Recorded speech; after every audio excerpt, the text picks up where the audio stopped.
Hey friend, welcome back to another One Income Family episode. Today we have an interesting topic. 3 truths about living on one income and why your budget isn't helping. Did you even think about the fact that your budget may be the problem and not necessarily the fact that you are living on one income? Well, today we talk all about that. We dive deep into elaborating on what is going on with your budget, whether it's working for you or causing more harm. In today's episode, we dive deep into your budget. And I don't want to spoil it, but the last point that I have for you is mind-blowing. The fact that it came out of me is just from God, because I was so surprised when I wrote this down. I was like, oh my gosh, it makes sense, but I never put that into words until now, and I am obsessed. So I hope that it helps you just as much as it has helped me, and I am super excited to get going on this episode. So go grab that laundry, let's get folding and dive in. Hey friend, welcome to the One Income Family podcast. Do you live primarily on your husband's income and find it hard to save or get out of debt? Are you constantly searching for ways to cut costs, live frugally, and do things on a budget? Do you have big dreams only to be stopped by overspending and loosely following your budget? Hey, I'm Molly, and I too have struggled with living and growing a family on one income. But through trial and error and a lot of help from God, my family and I have learned how to live abundantly on less. This podcast will bring you a Christ-centered, simple and frugal lifestyle, along with how to budget so you can follow it, and time management tips that will transform your budget and your home. So go restart that laundry, grab your Bible, and let's get budgeting.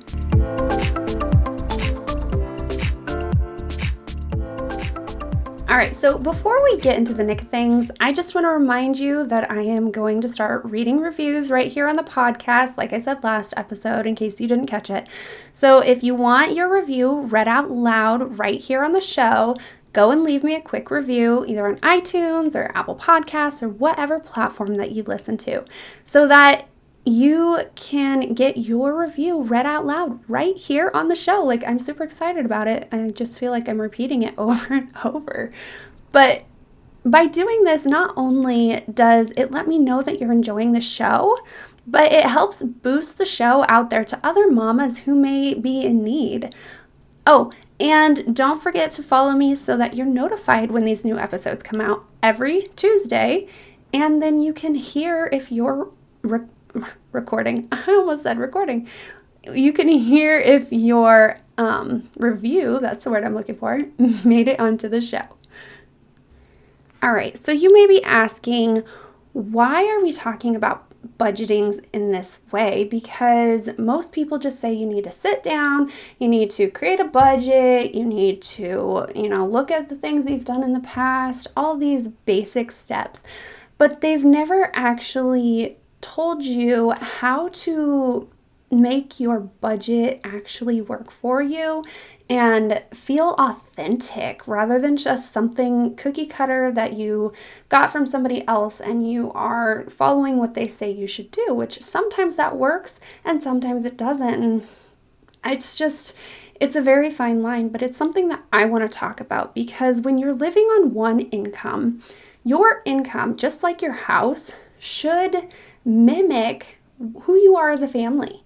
It should mimic your likes, your dislikes, the homey feeling, everything that you think of in your home should be shown in your budget as well. It should show the things that you like to do as a family, the things that you enjoy spending time on, spending money on, and actually take time to do it, the things that you are okay with doing rather than what somebody else might not want to spend their time on.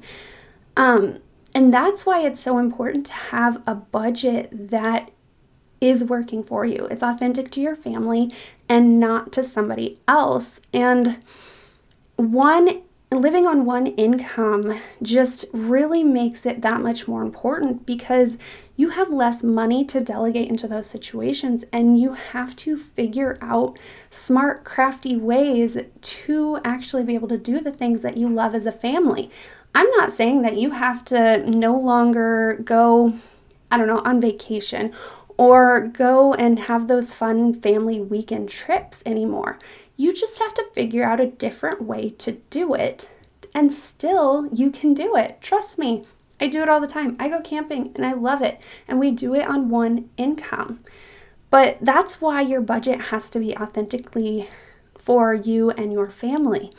And it's so important that you actually show your likes and dislikes, not only for if somebody else were to look at your budget, but for you when you go to make decisions. I know that when I became a one income family, I sat down and created a budget because I love budgeting and my husband's not really into it. But I created a budget so that we were able to cover all of our basic needs, the things that we needed to live, to survive, to be able to live in our house and have enough money and have enough cushion that if something were to happen, we could still, be okay. I'm not saying that we have a big cushion by any means, but, we have a little bit of leeway so that we can do the things that we want.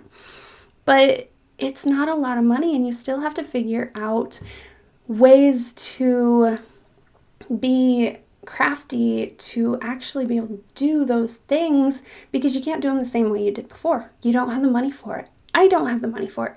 I have to figure out a different way of doing it. And once I did that, my mind just exploded with ideas. I'm just so, I'm excited about some of the things I figured out, even just today as I sat down and budgeted for the family. It was awesome, some of the things God revealed to me, which is for another episode, but it's still, by having a budget that I know that is authentically for my family, I can go and know that I'm going to make decisions that are going to actually be things that my family enjoys, rather than just things that I think I should do and don't actually bring us joy. So let's get into the training so that I stop rambling, because I could continue on. But I think you want to hear more about the things that I have to say on the matter, like the 3 truths. Like, what are those 3 truths, right? And then why isn't the budget helping in each of those situations? So, point number 1 is living on one income is hard and a lot of work, because you have to figure out, especially at the beginning, you have to figure out your new budget. You have to figure out how to live on one income when you're used to living on 2 incomes. Like, it's not easy to break those habits. You have to really dig deep and create this budget and be diligent on sticking to the budget, even if you don't want to, which, oh my gosh, it can be so hard sometimes. I'm right there with you because I want to spend money on things that I just don't have. But at the same time, I go back to the budget and it tells me, it's kind of like a way of giving me a yes or no of whether I should buy something. And it takes the emotion out of buying a little bit, if that makes sense. So, like, what do I mean that it can be a lot of work? Is that specifically you have a limited amount of money and a limited amount of time. You have to figure out which money or time you are willing to spend in each and every situation. There is no easy button. Gosh darn it, right? Too bad there wasn't an easy button. I wish there was. It'd make life so much easier, right? But in all reality, the things that are good and are worth it in life are the hard things, because once you actually get through it, you feel so good. For instance, I was good at school. School came so easy to me that when it came to graduating, it just felt like, well, duh, that's what's supposed to happen. I was never the, oh my gosh, I'm so excited, I'm graduating, woohoo! No, that was not me. I was just like, do I have to walk? I don't want to do this, especially by the time I went to high school. Then I went to a junior college, which was 2 years. Then I went to a 4-year college, which was just another 2 years, But by the third time I was graduating and walking down the aisle, I was just like, yeah, nope, I don't want to do this anymore. But that's why. It's because it came easy to me, and having the easy button just isn't something that you want, especially if you want it to mean something. So by figuring out what you're willing to sometimes sacrifice in order to do the thing that you're doing, having a budget that works for you and is, again, authentic to your family is how you're going to do that easily and with less stress. Your budget doesn't help because it's not built around the things that are important to your family. So when that situation comes up and the information isn't relative to you, like I mentioned earlier, you're not able to you're not able to create a actual decision that is authentic to your family. Your decision, like I mentioned earlier, is just only gonna be like the bare minimum of things, and it's not gonna bring you joy. And it's just like something, okay, I have to do this, so I'll do this with a little bit of an eye roll. I don't really want to, but I will. And we don't want that. We want you to be excited about the fact that you get to do whatever it is, even if it's hard work getting there, because it's gonna be hard work getting there, right? Okay, so how do you go about fixing this? First and foremost, go to God. Go to God. Pray to Him.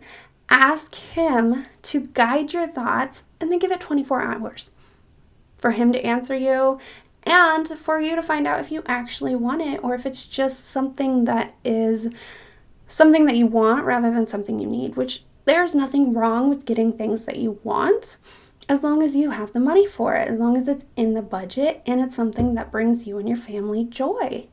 If it's just some impulse buy that you don't actually want, you're never going to wear it or you're never going to use it, then don't get it.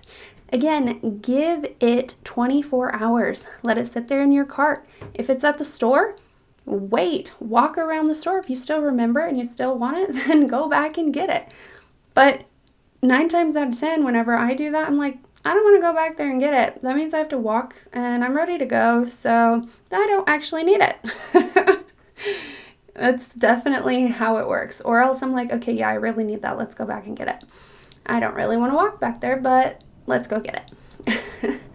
Okay, so the second point. Oh, I totally missed. There was another point to how to fix that on rewind.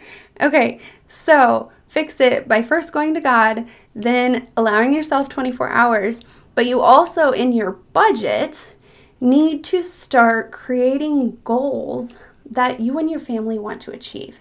You need to start looking at the things that you enjoy and actually put it in the budget so that you know if it's something that's going to bring you joy.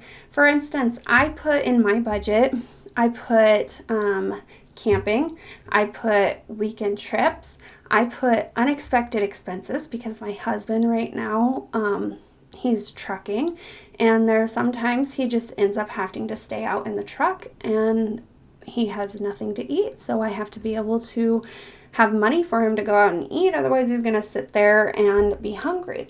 But I can also get creative and figure out another way of making sure he has food by, going to the store and getting groceries that can stay on the shelf, like canned items. I have to be careful because it gets super hot, but we can still figure something out and be creative. Okay. Again, I could go down that rabbit hole, but let's rewind and go to point number 2. So point number 2 is, I should reiterate, the second truth about living on one income is that it's a 2-person job. It's not a 1-person job. And what I mean here is that you and your husband each need to be a part of the whole process. That doesn't mean that one person doesn't sit down and pay the bills and one person doesn't sit down and, write up the budget. I'm talking about the whole process. I'm talking about when you sit down and you look at this budget, you see that there are two different people in it, and it's not just one thing. Because when there's one thing, that's when the feelings get hurt, that's when things get misconstrued, that's when things just fall apart real fast. And, you could have something get missed because it wasn't delegated. Trust me, when it comes to budgeting, I love to write down the initial budget, but when it comes to the implementation process of everything, I love to delegate. Delegate, delegate, delegate. Do only the things that you enjoy doing and you're good at. And then let the other person do the stuff that they enjoy doing and that they're good at. Your budget is showcasing only one person. Like I said, oh goodness, it's raining. I better go get my plants inside. Oh man, all right, I'm back and drenched, but that's okay, right? I'm in the process of hardening off my plants for the garden, and yeah, so they can only be outside for a certain amount of time, and they're in small little red Solo cups, so if they get too much rain, yeah, that would not be good. I don't want to kill my plants.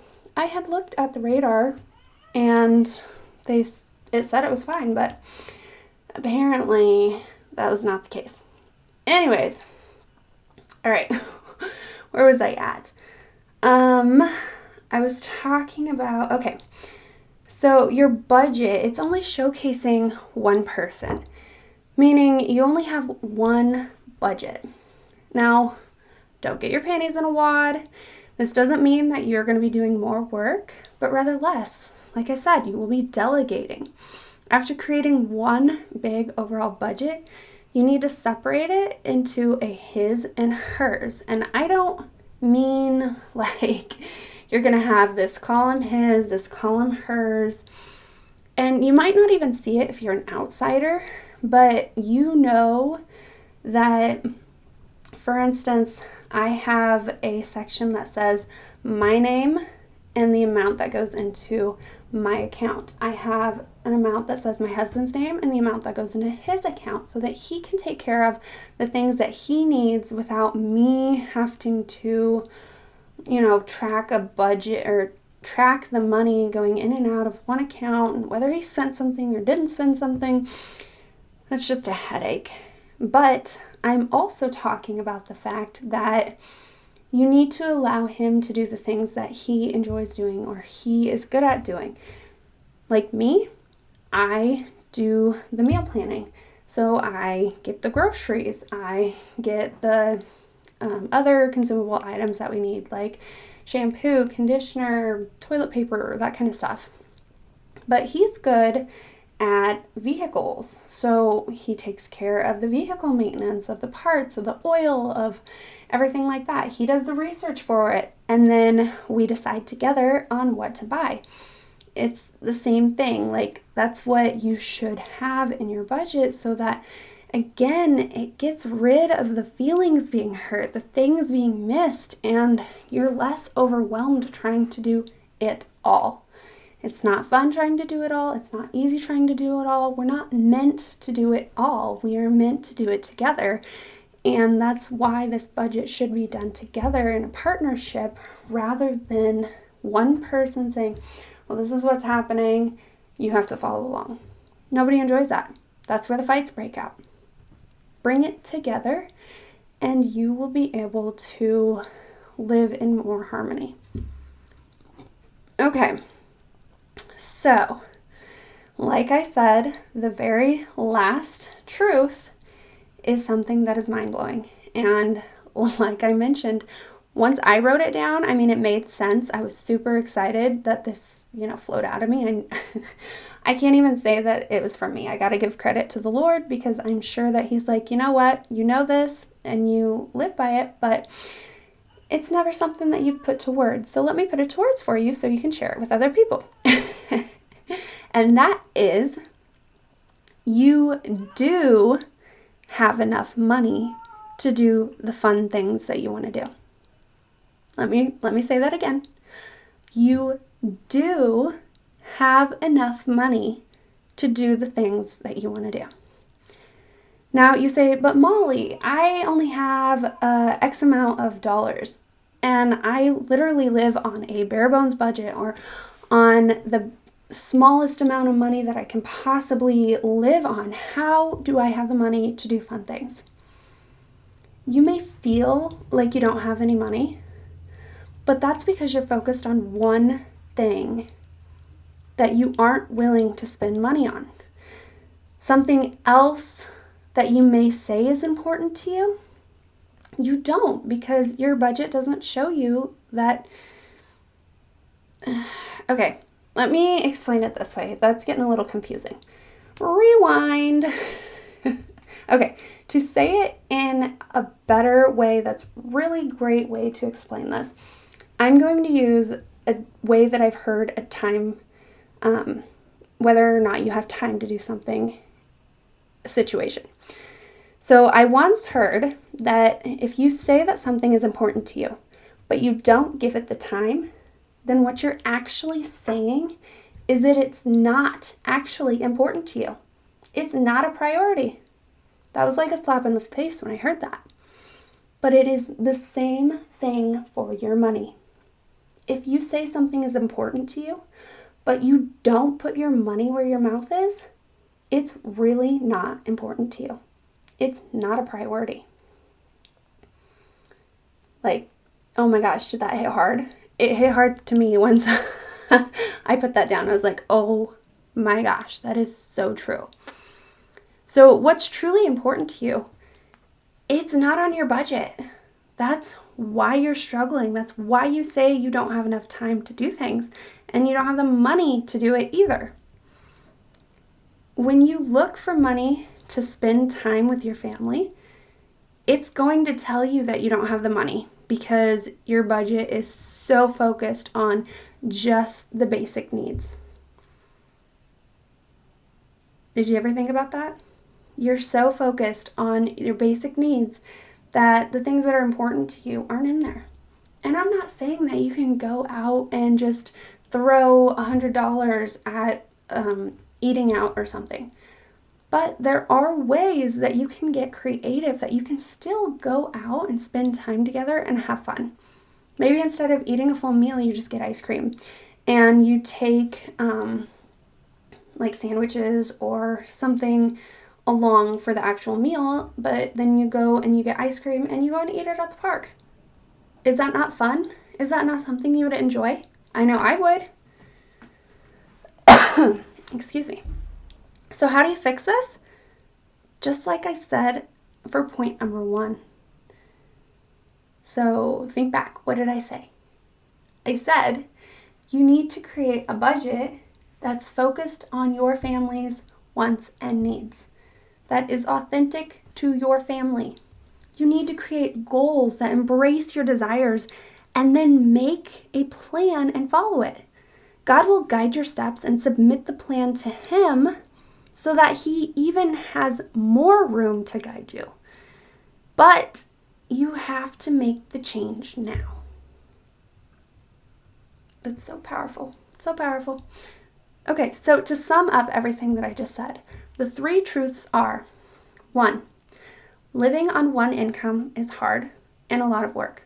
But if you create a budget around your true wants and needs, deciding if you should spend your money or time on it will be a lot easier. 2, living on one income is a 2-person job, not a 1-person job. Stop trying to do all the things. Delegate and allow yourself to do what you do best and allow your husband to do what he does best. 3, and the last but not least, you do have the money. You just have your priorities mixed up. You have allowed the world to dictate what is important to you rather than what truly is important to you and your family. So go and change up your budget. Sit down with your husband and create goals that light the both of you up. Then, why don't you come and shoot me an email? I would love to hear what you have come up with. Or if you have any questions, I'm here for you too. But definitely Let me know what your budget is, your goals that light you up, because I think it'd be so fun to hear that. So, as always, don't forget to go and write a review so that you can be featured on the show. And while you're at it, follow the show so that you're notified and can listen to the next episode and see if your review made it onto the show. Hey friend, I hope you enjoyed today's episode, and I pray that it inspired you into action. If so, would you take 30 seconds and share it with that friend who also lives on one income and wants to learn how to live abundantly on less? Also, please leave a quick review for the show. It lights me up to know this podcast is helping you, and it helps get the show out there to other mamas in need. All right, well, it's time to go play with the babies, so I will meet you back here on Tuesday for another episode. Peace and chicken grease, mama.